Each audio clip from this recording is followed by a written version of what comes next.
पवित्र महाविषुव संक्रांति एवं ओडिया नववर्ष उपलक्षे कॉलेज छक स्थित भवानी फिटनेस जिम प्रांगण में एक भव्य पूजार आयोजन करा जायतिला।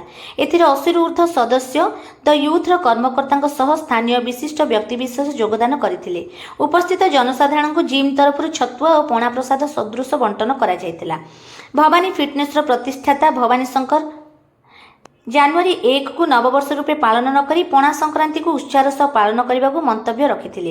एहा सह समस्त दुख कष्टर निवारण पई संकटमोचन हनुमान पाखरे प्रार्थना करा जायतिला।